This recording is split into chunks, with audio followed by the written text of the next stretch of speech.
जय सुहलदेव, जय भीम, जय संविधान। साथियों, अभी आप लोग के बीच में गाजीपुर के विधायक ओम प्रकाश सिंह ने यानी जो ट्वीट किया था और ट्वीट के माध्यम से लिखा था कि श्री ओम प्रकाश राजभर के पार्टी के जितने पीले गमछे वाले हैं ये सब एक गिरोह है और ये एक गिरोह वाले हैं। जो गिरोह का नाम देते हुए उन्होंने संबोधित किया यानी अपने ट्वीट में यानी कहा। और ट्वीट को अभी पता चला एक दिन के बाद, जब इस पीले गमछे वाले की ललकार जब शुरू हुआ, जब पीला गमछा ने अपनी बात सुनाना शुरू किया, तो यानी ओम प्रकाश सिंह यानी गाजीपुर जमनिया के विधायक उस ट्वीट को डिलीट कर दिए। डिलीट करके पीछे भाग गए। आखिर में उन्हें भागना पड़ा। क्यों भागना पड़ा साथियों, मैं बताना चाहूँगा आप सभी को कि जब इधर से जब यानी आवाज उठने लगी पीले गमछे वाले की, ए विधायक जी, 4 बार अगर समाजवादी की सरकार रही तो ये पीले गमछे वालों की देन थी, 4 बार अगर बहुजन की सरकार रही तो पीले गमछे वाले का देन था। और मैं बताना चाहूँगा कि आप अगर विधायक बने, अगर आपको हल्दी लगा और चंदन लगा तो ये पीले गमछे वाले की वजह से, वरना आप विधायक भी शायद न हो पाते। साथियों, बड़े पद पे रह के, मंत्री का पद रह के, एक हाई कमान का लेवल संभाल के, और जो इंसान ऐसा ट्वीट करता है और छोटे शोषित वंचित गरीबों को टारगेट करता है, जब मुझे उसे बाद में महसूस होता है कि मैंने तो अधिक कुछ बोल दिया, तो उसे पीछे भागना पड़ता है, नहीं तो उसका तो सत्यानाश चालू हो जाता है।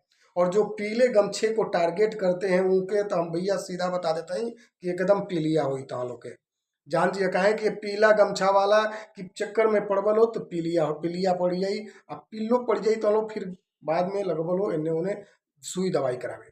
तो साथियों, मैं बताना चाहूँगा कि ओम प्रकाश सिंह ने यानी जमानिया के विधायक जी यानी पीले गमछे वाले को जो टारगेट किया, टारगेट करने के बाद यानी सीधे अपने यानी ट्वीट से उस मैसेज को डिलीट कर दिए जो अशब्द भाषा का प्रयोग किए थे, और पीले गमछे वाले को बताए थे कि यह एक गिरोह है और ये समाज को लूटने और लुटवाने का कार्य कर रहे हैं। पहला नंबर। और दूसरा नंबर साथियों, एक बात और कहना चाहूँगा, हमारे कमेंट के माध्यम से हमारे यूट्यूब और फेसबुक पे आ रहा है कि आप संतोष राजभर जी सबसे पहले ये बताइए कि रिपोर्टर हैं या वक्ता हैं आप, या सुहलदेव भारतीय समाज पार्टी के कार्यकर्ता हैं। तो साथियों, ना मैं रिपोर्टर हूँ, ना कोई वक्ता हूँ, प्रवक्ता हूँ, और ना मैं सुहलदेव भारतीय समाज पार्टी का कोई कार्यकर्ता हूँ।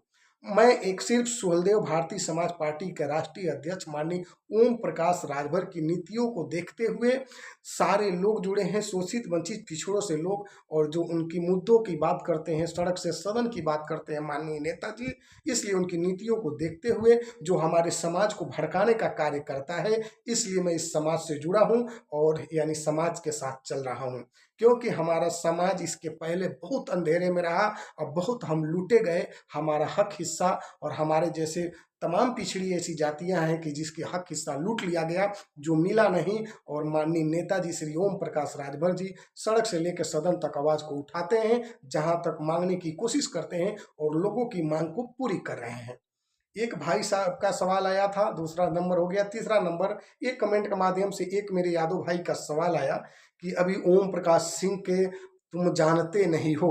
तो साथियों, मैं अच्छी तरह जानता हूं।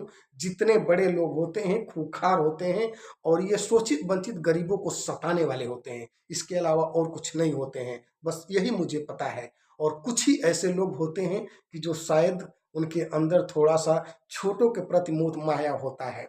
तो साथियों, और क्या है, यही है ना। और क्या लिखे हो कमेंट में, यही ना कमेंट किए हो भाई साहब कि आप जानते नहीं हो, जब उनके पाले पड़ोगे तो समझ जाओगे। साथियों, मैं समझ चुका हूँ। अभी तक तो आप लोग इसी तरह कमेंट के माध्यम से फोन देकर धमकियां देकर बस धमकाते आए हो, और छोटे वर्ग के लोगों को अनपढ़ बना के गरीबों का वोट लूटते आए हो, उनका हक हिस्सा नहीं दिए। बस यही तो काम हुआ है। और क्या हुआ समाजवादी के सरकार में और बहुजन के सरकार में, यही तो बस हुआ। मुझे तो यही पता चला। और माननीय योगी आदित्यनाथ जी का जब से सरकार आया, सबका यानी भला चल रहा है। हर किसान योजना का पीएम निधि जो है वो मिल रहा है हर किसान को, और हर एक समाज के लोगों को राशन मिल रहा है। गरीबता तो दूर कर रहे हैं। हर इंसान का घर बन रहा है, सबके घर में लैट्रिन बाथरूम है, सबके घर में गैस जो लोग चूल्हा जलाते थे, चूल्हा जलाने के बाद से यानी धुआं लगता था, लोग बीमार पड़ जाते थे। सबके घर में पीएम योजना का गैस यानी उपलब्ध है, सब लोग तो अच्छा ही चल रहा है, सब लोग स्वस्थ हैं। बस यही तो मुझे पता है और इसके बारे में ज़्यादा कुछ पता नहीं है। लेकिन साथियों, जो भी लोग टारगेट कर रहे हैं तो अब वो डरवाने धमकाने वाली बात को ख़त्म करिए। वो चीज़ बहुत हो चुका है, बहुत हम लोग देख लिए, बहुत सुन लिए। किसी से हम डरने वाले नहीं हैं। लाख तुम मन करे तो सामने बुला लेना या सामने खड़ा करके गोली मार देना, बस यही कर सकते हो, इसके अलावा और कुछ नहीं कर सकते हो। लेकिन हमारी आवाज़ जहाँ तक रहेगा, ये एकदम गूंजता रहेगा और हर कोने कोने तक ये आवाज़ हमारी सोशल मीडिया के माध्यम से जाता रहेगा, जब तक अगर जीवित रहेंगे तो। और ये शब्द हम भूलेंगे नहीं, जो लोग छोटे लोग को टारगेट करते हैं। तो साथियों, टारगेट करना अच्छी बात नहीं है। समाज के हित में भी कुछ काम कर लिया करो। मैं कोई रिपोर्टर और मैं कोई प्रवक्ता और मैं कोई पार्टी का कार्यकर्ता नहीं हूँ। एक समाज के लिए एक समाज सेवक हूँ और समाज के मुद्दों को उठाता हूँ और समाज के मुद्दों को रखता हूँ। जय सुवलदेव। आज का वीडियो इतना ही, फिर मिलेंगे नेक्स्ट वीडियो के साथ में।